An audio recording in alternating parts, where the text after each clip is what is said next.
Matajis would like to?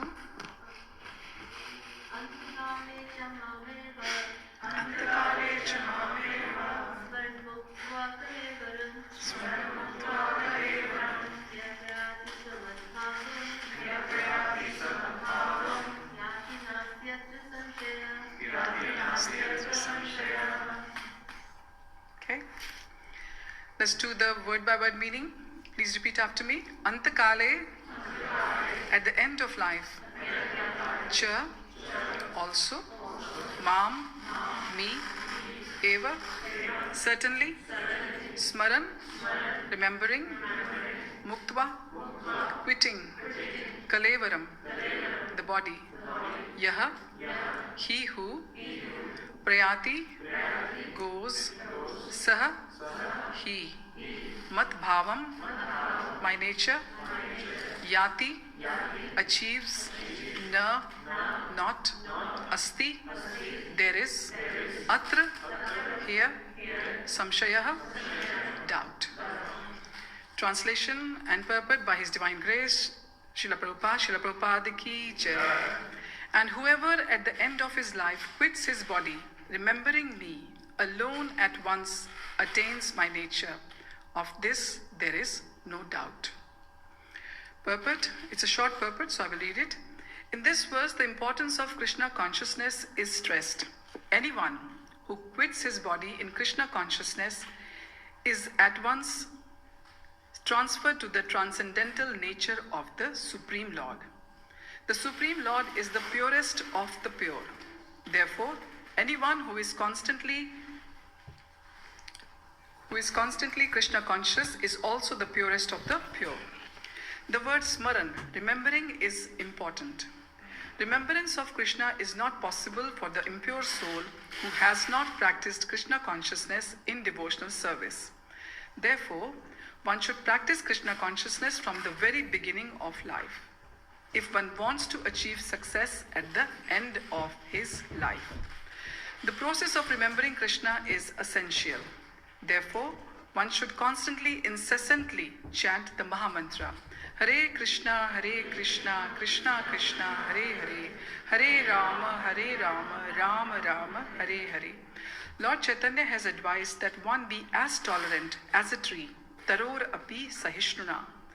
There may be so many impediments for a person who is chanting Hare Krishna. Nonetheless, tolerating all these impediments, one should continue to chant Hare Krishna, Krishna Krishna, Hare Hare, Hare Rama, Rama Rama, Hare Hare, so that at the end of one's life, one can have the full benefit of Krishna consciousness.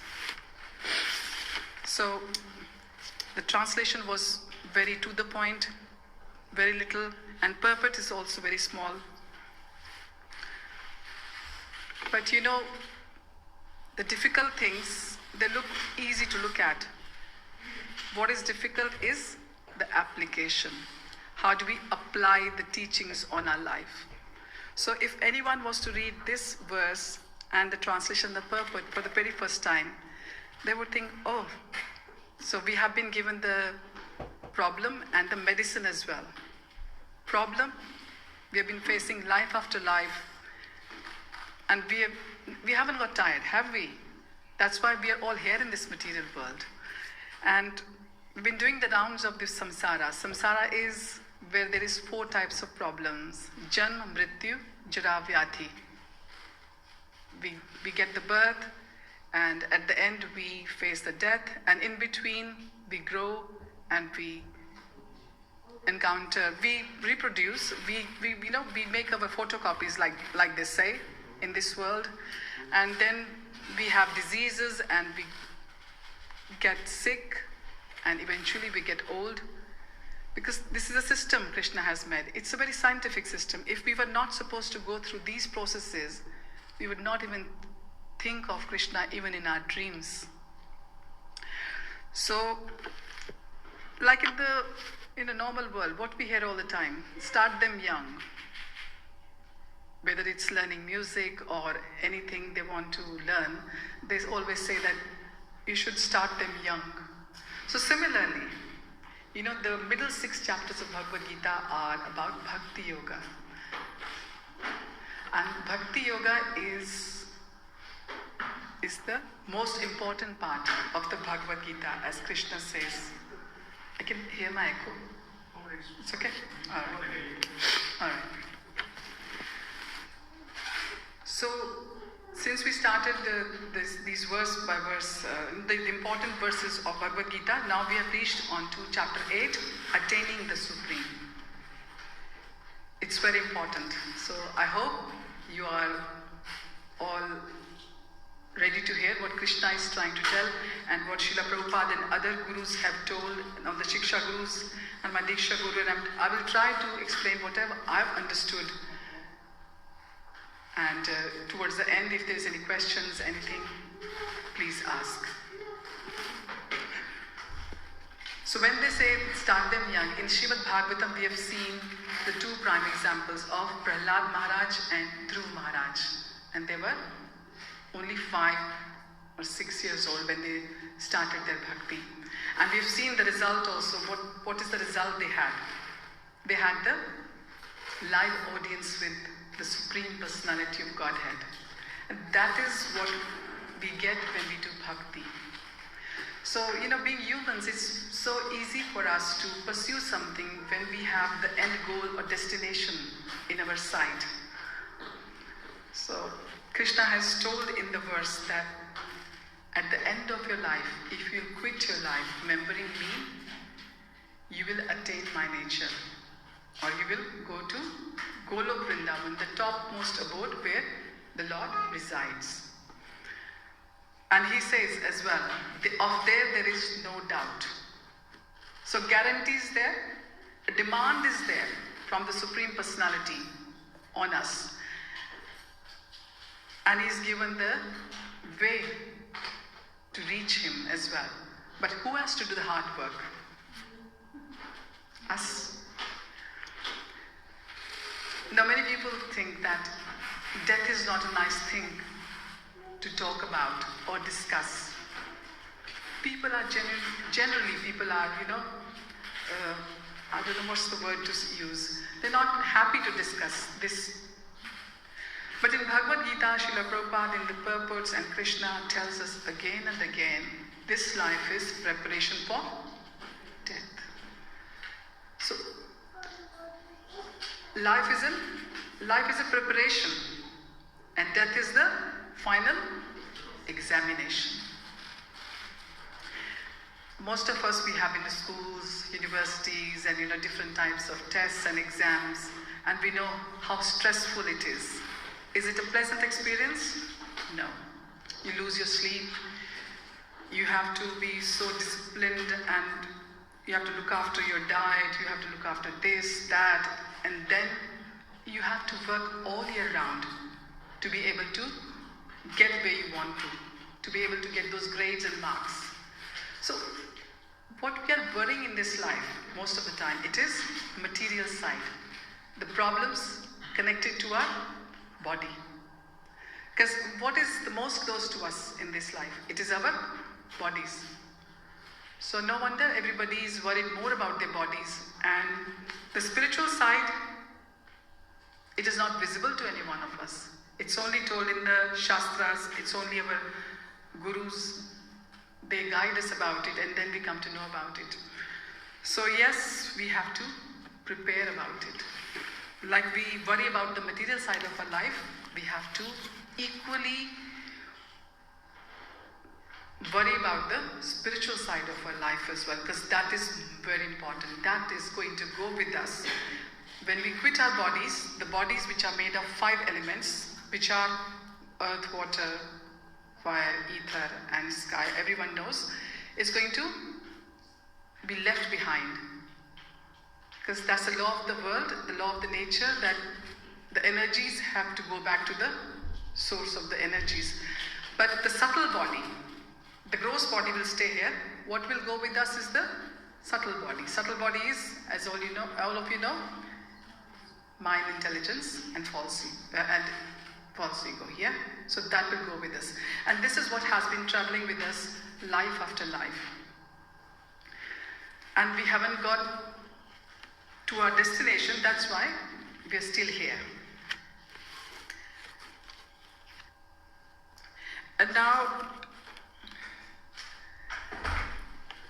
is there a time of birth or death fixed in one's life? No. Even when somebody is going to have a baby, the doctors might project that the baby is going to be born on a certain day, but it's not the case always, is it? And similarly, we might, if we have consulted some astrologers or some Gyanis, they might have told us that, okay, under this planet or planetary systems effect, you will leave this body. But they can't pinpoint the time or the date or how and where. That we don't know. But Krishna says this is our ultimate test in our life. We have given many tests and we'll be giving many tests, because until we are living, it is going to be trials and tribulations in this life. So it depends upon our consciousness. Are we attached to the material consciousness more or the spiritual consciousness? It depends upon the consciousness. And we have been given another thing by Lord. It is only as humans we have free will. Yes. Thank you. So we have to exercise this free will. When we hear all the classes, when we go through the verses of Bhagavad-Gita, when we go through the classes of Srimad Bhagavatam, Sri Chaitanya Charitamrita, we hear them. But are we able to take home the most important point, which has been, repeated again and again? Because people say, Prabhupada repeats himself again and again in the purports. First time when people start to read the books, he has to. Because we miss the most important message of Krishna, which Prabhupada is trying to deliver to us all the time. So he has to repeat it again and again. So when this chapter started, Arjun had asked 6 questions to Krishna, and Krishna was answering them. Now, in verses 5 to verses 8 of this chapter, 7th question will be answered by Krishna.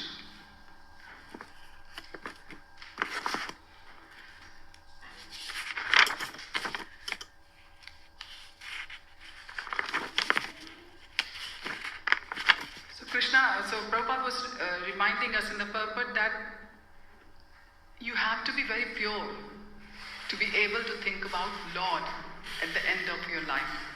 What does it mean by that? So that means obviously that we are not pure, because we have got impressions of life after life on our subtle body. So does anybody know how many thoughts we get per day?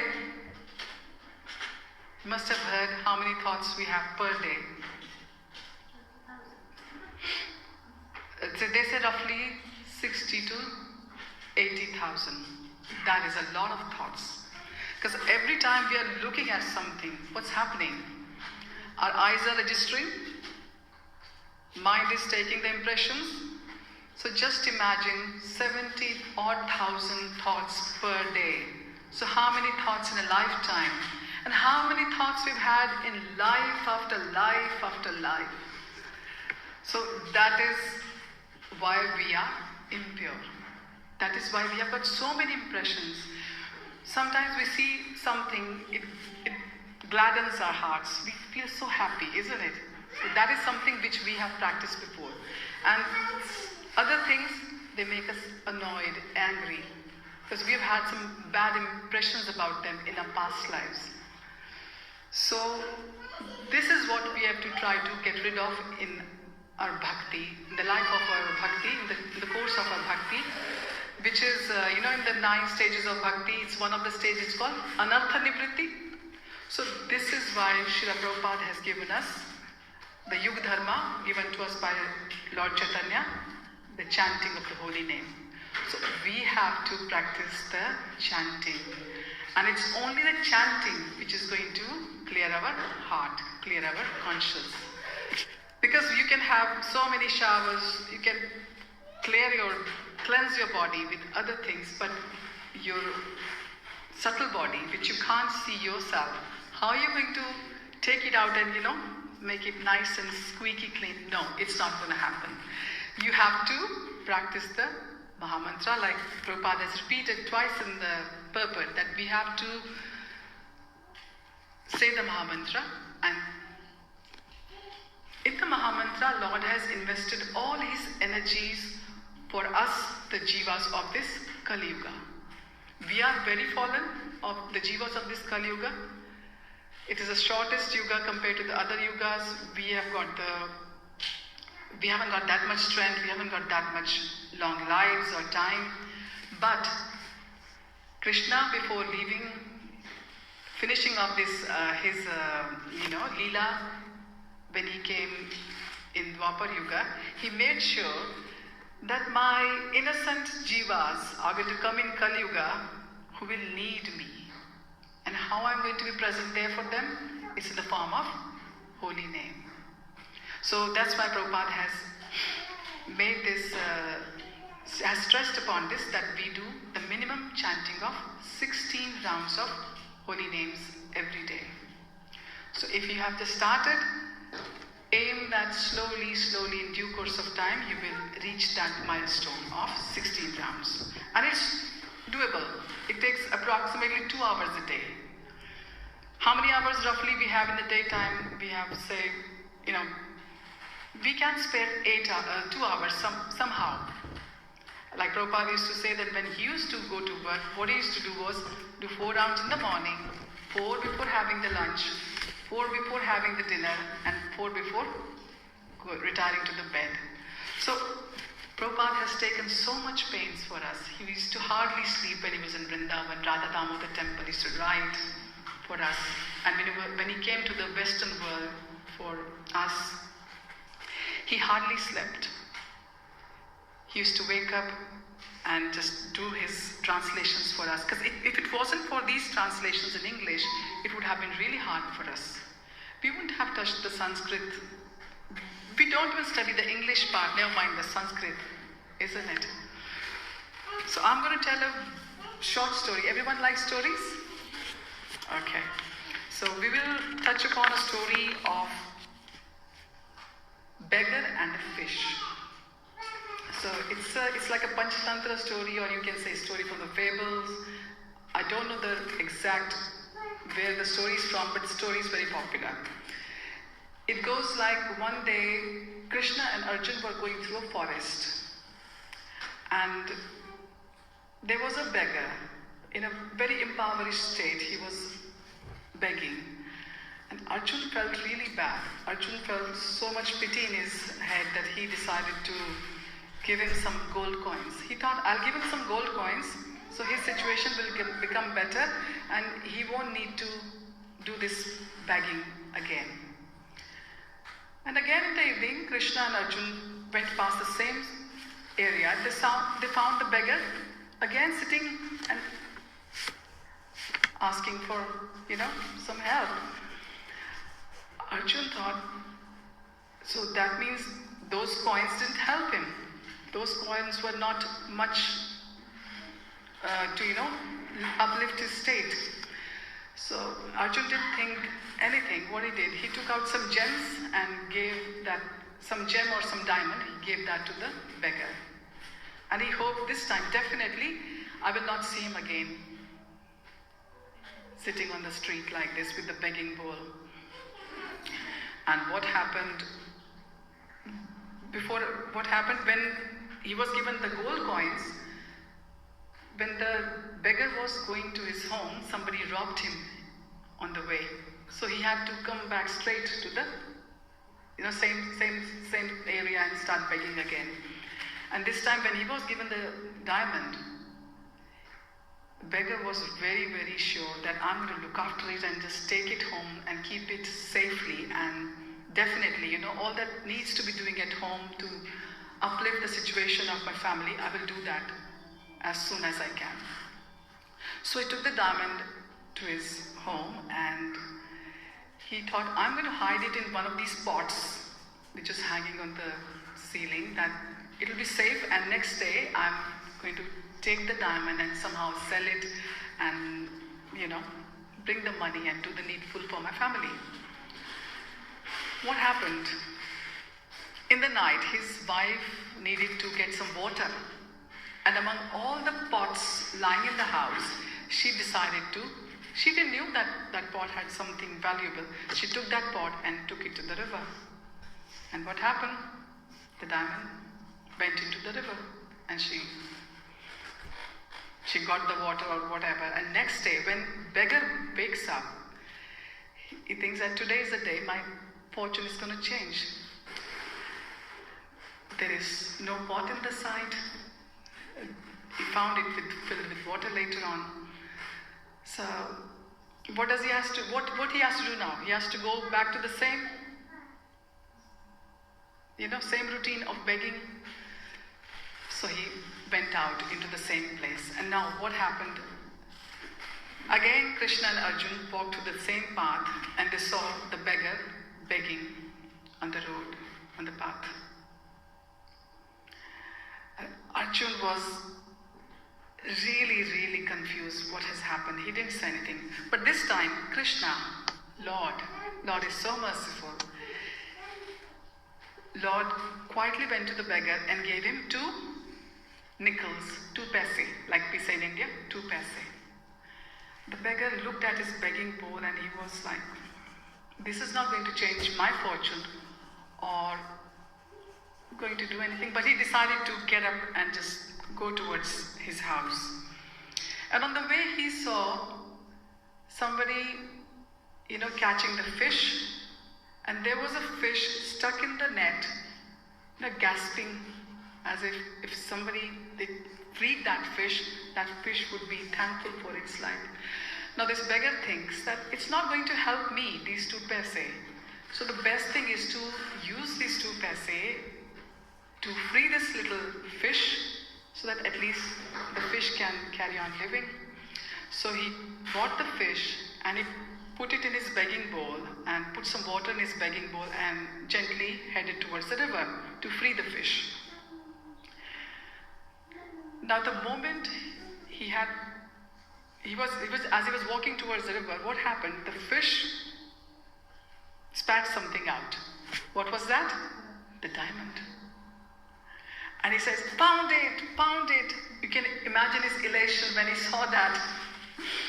And lo and behold, there was another person on the street, and this person, he said, what?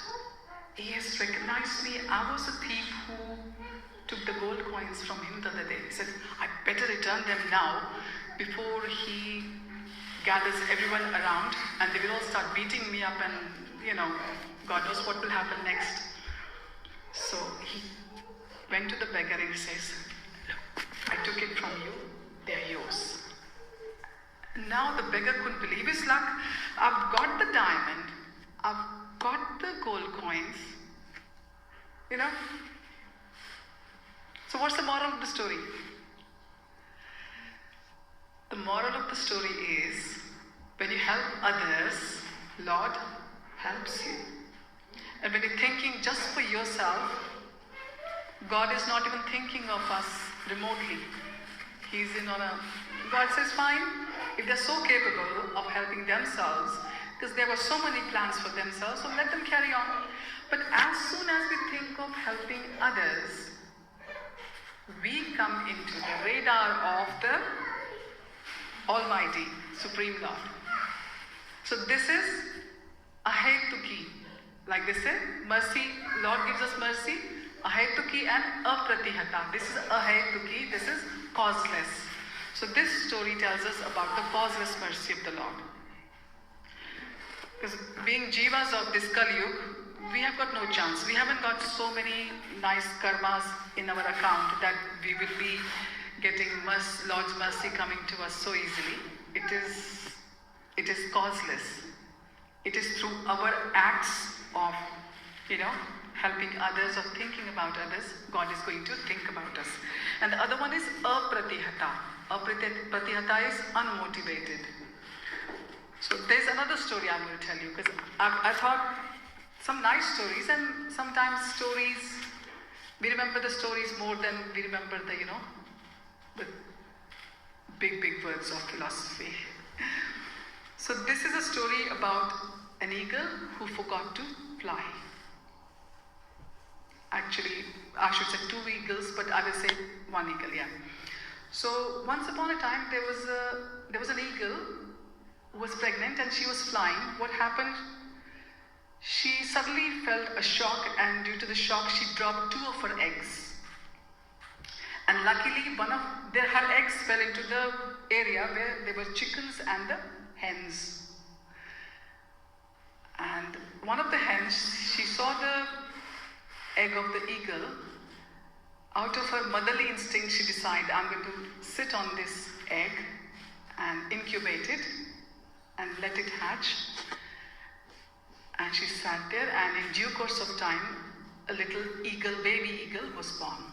And now you can understand, a mother hen, when she sees an eagle, she's going to feel surprised. There's nothing like her babies. So her first instinct was, what is this? I should kill it. But there was another hen, like happens in our circles as well, isn't it? We decide something and some of our friends or family, they said, no, have a thought, think about it, don't just take the action. He said, no, don't do that. Let it grow a little bit. So they decided, let it grow. And in due course of time, the baby eagle became bigger. And eagles are strong. And this eagle wouldn't let any predators come into the pen of the hens. Because that's the instinct of the eagle. The eagle wanted to fly a few times, but the hen said to the eagle, no, you don't fly. Being a hen, she's asking, so the eagle, it complied with their wishes of this. And this is how this eagle's life slowly came to an end. It grew and it died without flying with the other hens. And the other egg, it also had fallen into the almost same area, but there was a Brahmana visiting by. And this Brahmana, he happened to see this, he spotted that eagle, the other eagle. Now, he thought, what is this eagle doing there among the hens, among the chickens? It shouldn't be here. So he felt that it shouldn't be wasting its time. Its natural instinct is to soar in the sky. So he took this eagle to the top of the building and threw it down. He thought, it's an eagle, it will try to fly somehow and it will rise in the air. But because that eagle had never flown before, it just fell onto the ground with a big thud.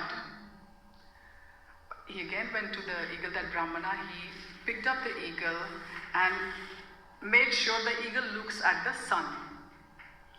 Now the eagle looked at the sun a few times, and somehow eagle had that instinct come through it. It started, speaking in its own, how the eagles make noise. The eagle started to make noise, first time in its life. And then the Brahmana persevered there, and slowly that eagle got more strengthened, and one day the eagle was able to soar into the sky. So all the stories have moral. This one also has a moral. What's the moral? We should have compassion for the other souls. And our compassion should be unmotivated. It's not that I'm going to help someone because this person is going to give me this in return or going to help me in this way or that way. So this is what Lord does for us jivas, the living entities of Kali Yuga. He helps us causeless, by causeless mercy, and and His mercy is unmotivated. And He wants us to have the same qualities in us because we are the parts and parcel of the Lord. Our souls are the part of the super soul, that is the Lord, and Lord wants us to have the same qualities. So now coming back to the verse, how are we going to remember Krishna? If we have these qualities in our life, then Bhakti Yoga is not going to be a difficult proposition for us, is it? Then Krishna will be seamlessly, coming into our life From morning till evening, our routine will be as such. We'll be looking at our families as the families given to us by Lord Krishna to look after and to help them progress into the Krishna consciousness. And when we are eating, like you all had prasad before, it was cooked lovingly by the devotees, offered to the Lord, and we all had it as prasad. So this is how. And when you're going shopping, you're looking out for something for Krishna or Krishna's house, because you no longer say, I'm paying the mortgage of this house, I'm the owner of this house, I. No. It becomes Lordship's house. Belongs to the Lordship's. We are just the, we are the actually tenants of the house, if we think about it. And in the bigger scheme of things, if you think, same thing with us. In this world, we are just tenants. And we should think that we should not be coming back to this world again. This 8.4 million species, very nice species. Whatever we are going to be attached to, we will be given at the end of our life. The Lord says in this verse that at the end of this life, while quitting your body, whatever you remember, you will get that. There is no doubt. So Lord has given us a free will, but we have to exercise it with a lot of caution. Otherwise, come back. This moment, this period which is going on in this earth is known as the golden period of bhakti. Since Lord Chaitanya left this earth, he left us with this Mahamantra, Srimad Bhagavatam, Vrindavan, Mayapur Dham, Jagannath Puri Dham. He has left so much for us.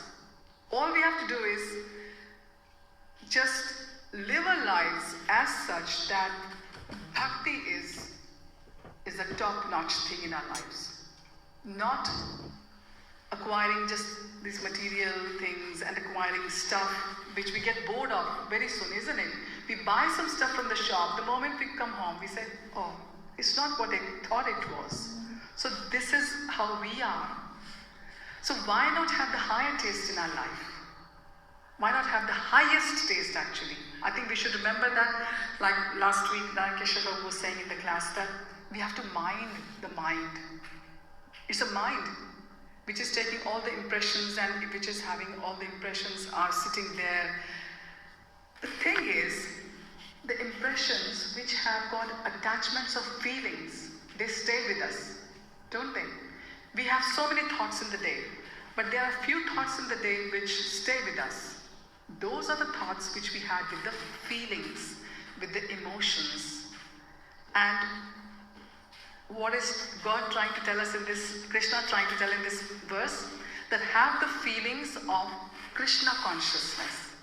Become Krishna Bhavana Bhavanamrita, like they say in Hindi. Your Bhavana, your consciousness should be Krishnaized. Then, it's so easy. The game changes. Suddenly the mind also listens to you.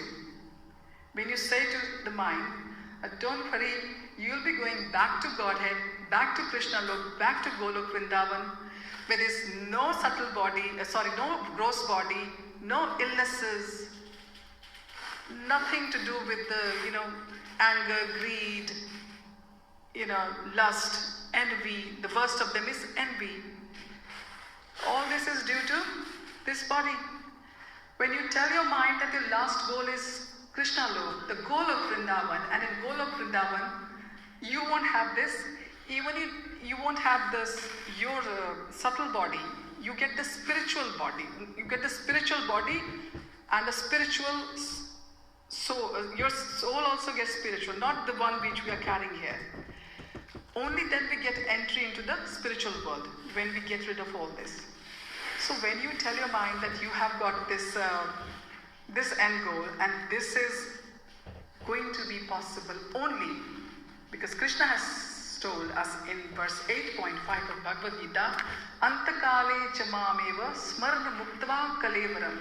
In the last moments, if you quit your body, remembering me, then you come to me, the Supreme Lord says himself. So, we have to do a little bit of hard work, not little bit, we have to do hard work every day. We have to eat every day, everybody agrees. We have to shower every day. And these thoughts, they make us so tired that God has made some kind of arrangement that we go to sleep in the night. If it wasn't the night, what would be happening to us? We can just imagine. We'll be like zombies. Because so many thoughts, when we can't sleep and we're trying to sleep, what happens? The thoughts hit us, they attack us. So God has given us the antidote, or the ultimate medicine also, the ultimate nectar. And nectar is hidden in this Mahamantra of the 16 syllables. Hare Krishna, Krishna Krishna, Hare Hare, Hare Rama, Rama Rama, Hare Hare. So there was a very nice verse I would like to tell you. In Ishopanishad, everybody heard of Ishopanishad? Verse number 18. It goes like this. Agne Naya Supatha Rai Asman Viswani Dev Vayunani Vidvan Yuyudhya Asmaj Juhuranam Eno Bhuishtham Te Nam Uktim Vidmahe. The meaning, the translation goes like this. Worth hearing. O my Lord. You can repeat after me. It's a nice prayer. O my Lord, as powerful as fire, O omnipotent one, now I offer you all obeisances, falling on the ground at your feet.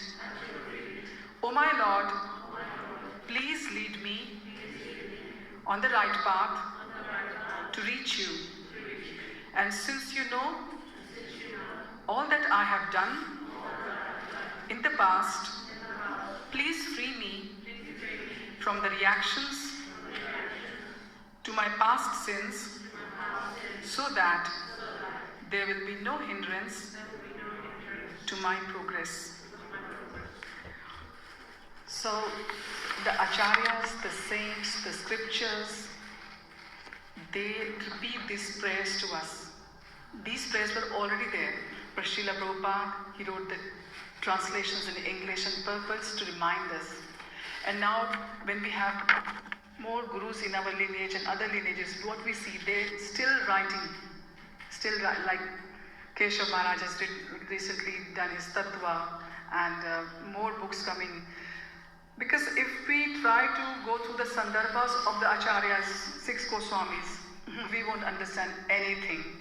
We will need some spiritual master, writing them in easier form, in condensed form, to make any sense to us. So these Acharyas, the ones who have dedicated their life and who have taken all the pains to write down, them in such an easy manner so that we can digest. Our chanchal buddhi can understand something. So they have given to us. We have to just give some portion of our time every day. And some of the acharyas are so nice. They say, just give 10 minutes. 15 minutes max, Prabhupada used to say. Just give 10 minutes. 10 not possible? Give 5. But please, give some time. We love scrolling through our phones, don't we? Why don't we have subscription or something on our phone saved, which is nice, which is going to help. And then we can, scroll the phone later on, award us if we have learned some shlokas, or we've been able to apply something. They say it takes about 10 or 20 years to apply one good habit in life. And when I heard that from Keshav Maharaj, I was like, I might be able to have like 2 or 3 habits, or maybe 4, if I'm, diligent or studious. Otherwise, looks like one may go through the life with just same habit, trying to inculcate even one habit in their lives. So it is doable. It is not that it is not doable. Like they say, the energy flows where the intention goes. It's a mind. This tool is with us. We have to employ this tool in the service of Krishna. And Krishna says in Bhagavad-Gita, I am the mind. Of all the senses, mind is Krishna. Krishna is wind. Everything which is, which you can't control is Krishna. And at the last moment of our life, when they say when we are on the deathbed, it's thousands and thousands of scorpions biting us. That's the kind of pain we feel. And just remember, on top of that, we have been told in this verse, Krishna says, remember me in that painful state. So whatever we have been attached to throughout our lives, where our feelings lie, our attachments lie, is going to play. They say everything plays in front of your eyes like a CCTV. All your life goes whoosh, whoosh. And if you have just whiled your way in silly pursuits of this material life, that's going to happen. And if you have given your time to Krishna, Krishna is going to make sure that you will see him. You know, every reel coming in front of your eyes on deathbed will be Krishna, Krishna, Krishna, Krishna. Then people say, how can I remember Krishna? You know, it is so painful and this and that. So this is how. Whatever our feelings, our attachments are, you know, closest to Krishna is going to be present in that form to us. You all know the story of Jal Bharat. So, such an exalted person left his kingdom and everything and got attached to a deer and had to come back as a deer. We do not want that. Because how is the Kali Yuga out there? Is it nice? No. Open any channel, open any website, nasty news. The so-called world leaders, they are no longer Raj-rishis like they used to in the past. Raja Janak, Raja Bharat, Ramchandraji. Nothing like that. They all just, you know, after their own ambitions, and the world is degrading day by day. Though we've only gone through 5,000 plus years of this Kali Yuga, but it's going to get bad and bad. This 10,000 years of this golden bhakti which is still carrying on. So let us make sure that we get closer to Krishna and farther from the, you know, that mentality, that psyche which is going to take us away from Krishna. How much time I have left? Okay. So let's recall what we have learned today.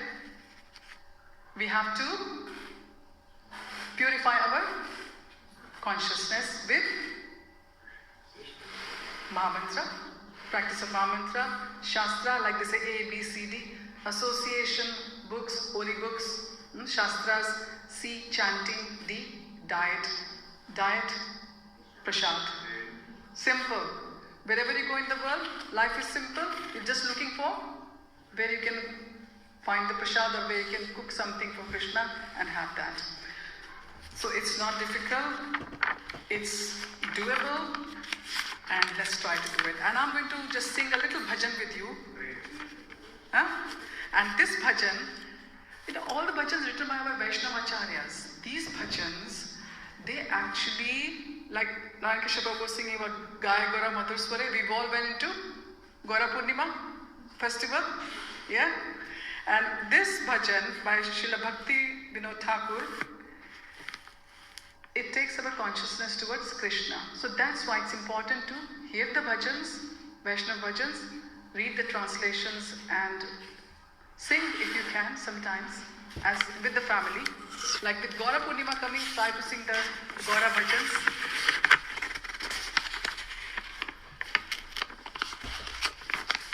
So it's called Mama Mana Mandire. You can see on the KK songs or on the Veda or on the phones.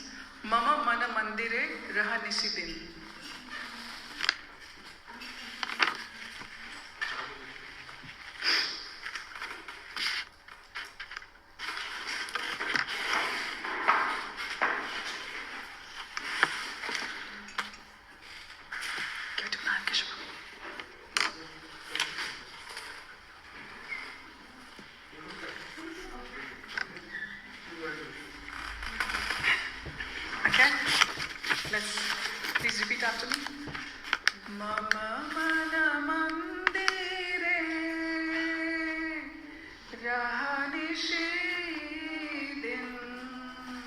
Krishna Murari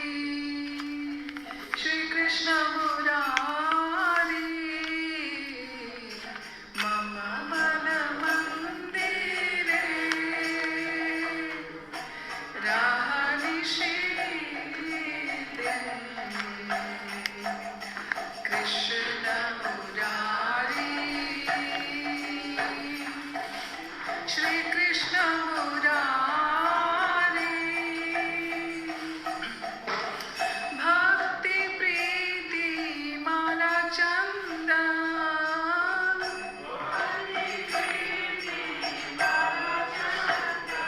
Tumi Niyo He Niyo Chitanandan, Tumi Niyo He Niyo जीवन मरण तव पूजा निवेदन, जीवन मरण तव सुंदर है मनहारी,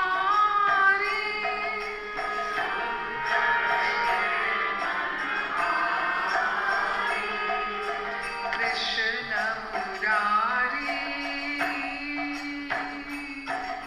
Shri Krishna Murari,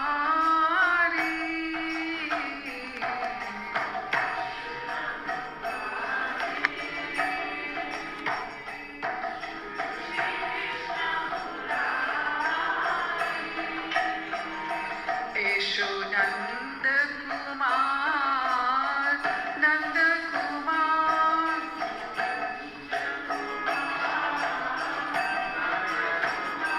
Have Prema Pradeepe Aarati Tomar,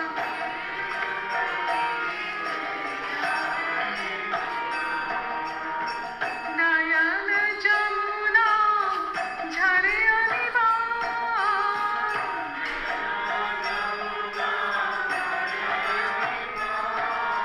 Tumhara Virah Giridhari,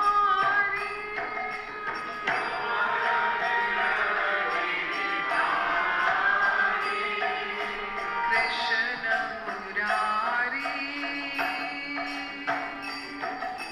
Shri Krishna Murari.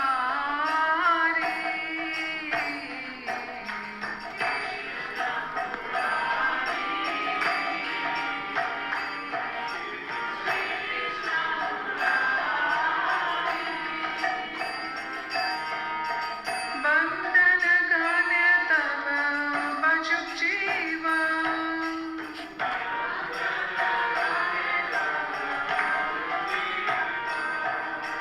Krishna Murari, Shri Krishna Murari,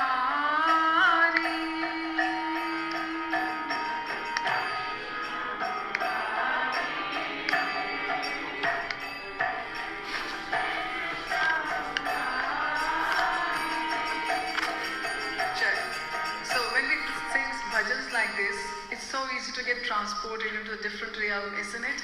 So these acharyas have taken so much pains, and it's up to us to do what our Shiksha Gurus, Diksha Gurus, Srila Prabhupada, Jagat Guru Srila Prabhupada, and all coming from Shri Krishna has been told to us. Would you like to read the translation, Ajaya? Please provide the temple of my heart both day and night, O Krishna Murari, O Shri Krishna Murari. Devotion, love, flower garlands, and sandalwood, holy scepter, O delight of the heart. In life or in death I worship you with these offerings. Beautiful one, O enchanter of the heart. Come, son of Nanda, and then, O son of Nanda, I will offer you arti ceremony, the lamplight of my love. The waters of the Yamuna river cascade incessantly from my eyes of separation. O holder of the river hill, may I pass while I absorb only the song of the praise.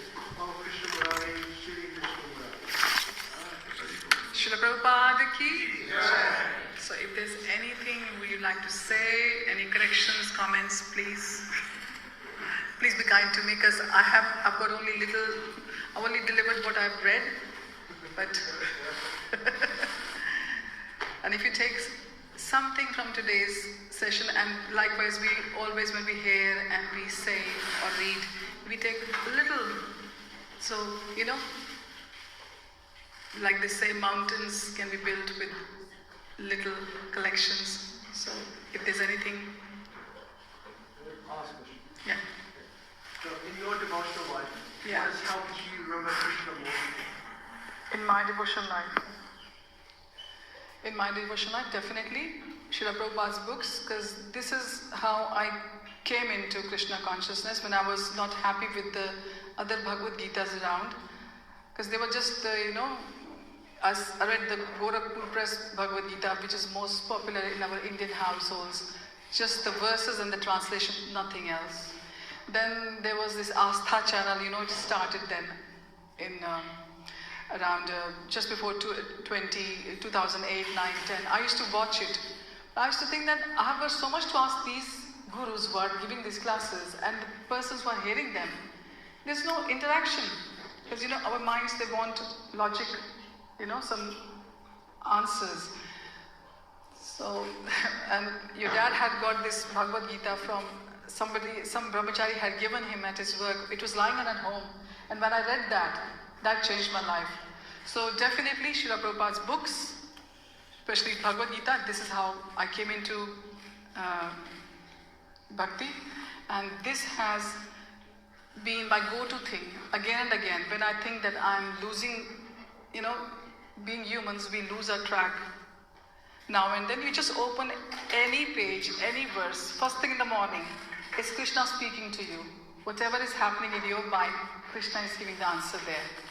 So definitely Shastras, and then from Shastras, coming to temple, bhajans, kirtans, learn the deity worship, and learn to serve in my own capacity. And I've understood that the temple is not just inside us, our home is also a temple. So, and these associations are bonus. So this is how I came. Have you?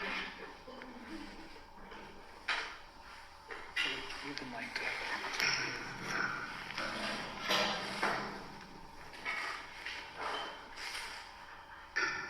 Hare Krishna, thank you very much. It's always a joy to be with you. And a very engaging class as well. I just wanted to, you mentioned that death obviously is our last test. Do we have tests every day in our lives? But we still don't learn the lessons. And maybe the reason is such that we never learn that this is the final test is going to be even harder. So we keep on repeating the same mistakes again and again and again. I just wonder, when people start to go on this path of bhakti, do we start to get any symptoms that, my mind is changing or my heart is changing? Do people start to speak differently or behave differently?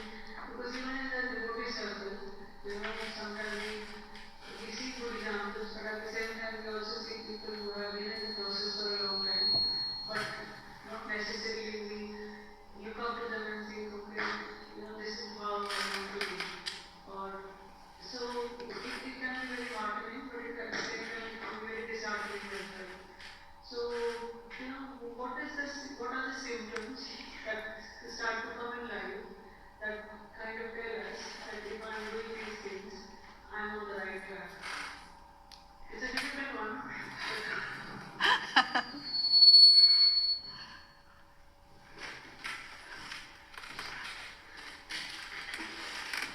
What are the symptoms? Symptoms are that when you eat something nice, what is the feeling you have? You want to have more of it, isn't it? Until you get totally satiated, your hunger is gone. Something you like some days and you say, I'm going to have second helping.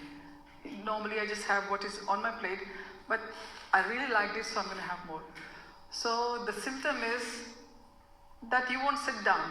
Once you have become Krishna's, Krishna won't let you go. He will be there. He will be coming to you in different forms, be it in the form of nice prasad, association. If you haven't had association for a bit, for example, you are not well or you are stuck somewhere, you will be looking for the ways how I'm going to get the association, be it through the recorded lessons, classes, or just logging on to some websites of the temples on YouTube, or just opening your Bhagavad-Gita, or looking at some notes you made. In the beginning when we start with Bhagavad-Gita, Srimad Bhagavatam, what do?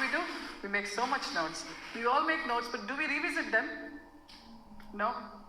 So we should revisit those notes like we used to do in our school times, in our university times. We have to make them condensed.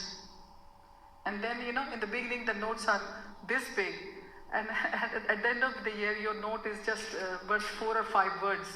You understand what's in there. So this is the practice we are having. And this is the symptoms. These are the symptoms we'll have. We'll want to do more. And we won't be able to live without, like when you get up in the morning, what's the first instinct? Get freshened up and quickly reach for the chanting. I have got 1 hour before I go to work. Let me do 8 rounds. Let me do, 4 rounds today. So once you are Krishna's, that's it. He is guiding you. He is the driver of your existence. That's it. You just have to be in tune with it.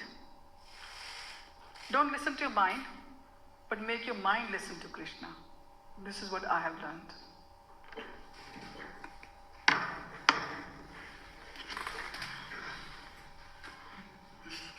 Thank you for a wonderful class, and the examples are very useful as well. You said that we have to purify ourselves, and chanting is the way to purify ourselves, and Prabhupada, you set the threshold of 16 rounds. These 16 rounds sufficient? And I asked because this morning in our Sunday Sangha we were discussing our karma, and I've been probably thinking, I didn't say it in the class, but if your karma account is continuously being added to, and by that I mean negative karma as well as positive karma, how are you ever going to clear out that account? How are you going to settle that account? Because it could take many, many lifetimes, and as you're trying to clear it, more karma gets dumped into that account. Yeah. So these 16 rounds are sufficient to help clear that account out on a daily basis. 16 is the minimum. Prabhupada says 16 is the minimum. Definitely do the 16 rounds daily. Don't try to do less than 16. Like our Guru Maharaj says that some days you might be ill, you might be so much busy in your activities. Then remember that how many rounds you missed today, you do them next day. So 16 is the minimum. Even if your hands are not in the bead bag, or if it's very busy doing on the counter, then the Maha Mantra should be going in the back of your head. Maha Mantra should be playing. If you're lucky that you can play those Maha Mantras softly, or some class softly where you're working, it's good. But if you can't, and I've heard that there are some gurus in our lineage as well, and others as well. You've seen that they're talking, that their hands are always in the bead bag, isn't it? And they're talking to you. Their lips are constantly rehearsing the mantra. So they say the more and more we get absorbed into the chanting, the Maha Mantra chanting becomes very, very, very, very gentle. It's just our lips are saying, and some of them, they have got the Maha Mantra written. If they're giving class or whatever, the Maha Mantra is there. And another thing I've read, and I've tried myself now recently, and I think it's doable. I don't know how good it's going to be for you. So if you like the Maha Mantra written in the Hindi font, Hare Krishna, or you like in the English font or any other language, just imagine when you're saying Hare Krishna, Hare Krishna, Ram Ram, Hare Hare, you can see the Maha Mantra in front of your eyes. That's another way to keep your mind focused while chanting. And earlier I used to look at my beads when I'm chanting. So, my eyes don't go away. They say, just open them, not too much, not too little, just. But this is another thing I'm trying now. That you just imagine the Maha Mantra written in front when you're saying. There's many ways, and each one will have different strategy working for them. And what works for us today, we'll be laughing at our own strategy down the line. Oh, it's so easy now. So whenever you're looking at the big gurus, I have seen them, their hands are in the chanting bag, and they're talking to you, they're answering someone's question, but constantly the Maha Mantra is going on. So it's doable, but needs a lot of practice and determination. is determination and practice. Like we need that we need this in material life, and we need in the spiritual life as well. So does it make any sense, Prabhu? Yes, Mother. Thank you. Yeah, I think just one comment on you mentioned exam, final exam. All exams are under exam conditions. So you have to prepare to give the answers in that time. Yeah. You can't ask anybody else for assistance. Obviously, when you die, you're on your own. Nobody else is dying with you at the same time. I hope not. Then, therefore, you have to be prepared with the answers. Yeah. If you haven't got the answers, if you haven't done the revision, then you're going to be in trouble. And therefore, we don't want to be in that position. So thank you for reminding us that we should try every day to revise for that final exam. Hare Krishna. I'm just going to add something what Radharani said. One thing is, as well as chanting, you will also remember that most of us think that association or it's a Sunday program, that's it. That's enough. Come every Sunday or once a month. And now you see many people would say it's festivals, and that is wrong. It's every day. Every day is a festival of Krishna's house. We should take association whether it's online or whichever way. You visit your class or something online. Should always be taking association every day. Just like chanting all the time, 24/7. Should be listening to Katha or reading. So there should be this sadhana practice should be going on all the time. And that is pretty fine. We think just some Sunday couple hours and hardly and the job is done. Right? So that is not the case. It should be done all the time. Secondly, this is my thinking. This last exam, the final exam, well, you're right, because at the final moment you won't have the faculties working, so you rely basically on Krishna to do it for you. He shows His mercy. But the way I see it, this exam is part assessment, part closed book. So that means, so you are assessed throughout your life. Krishna is assessing you. So it's not like 100%, depending on your last minute. It's not, if that was the case, then people will think, well, I'll do it at the last minute. But Krishna won't allow you to do it at the last minute. If you have done smart, he says smart is very important. Remembrance. And he also said that smart will only come if you have remembered him beforehand, not just the last minute. So it's assessment based. So maybe it's 70%, I don't know what percent it will be, 70% assessment. He only assessed you. If you pass that test throughout your practice life, then 30% will just give it to you at the last one. And another thing I can add is that, we don't know. There will be one person who hasn't worked so much in the department of sadhana bhakti, or raganuga bhakti, we don't know. But to Krishna, that person's bhakti he might give him more marks. So we don't know. So, we might say this person is aise hi kiya hai, not much. But to Krishna, we don't know who is going to clear the exam and who is not. So we all should think that he is going to, take us closer to him. And it shouldn't matter to us what happens to us after death. As long as we are servants of Krishna, it doesn't matter. Yahan laga le, kaam pe, wahan laga le, it doesn't matter. Does it matter? Yeah? Last one.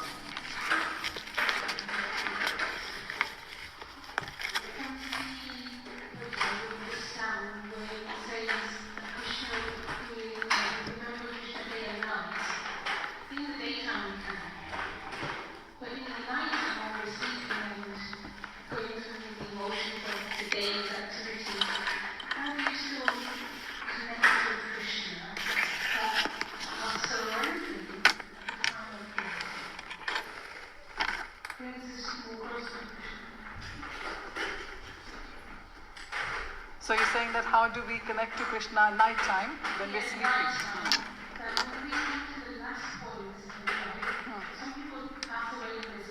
Yeah. Consciousness not, because it's rooted in subconsciousness. So how do we train the subconscious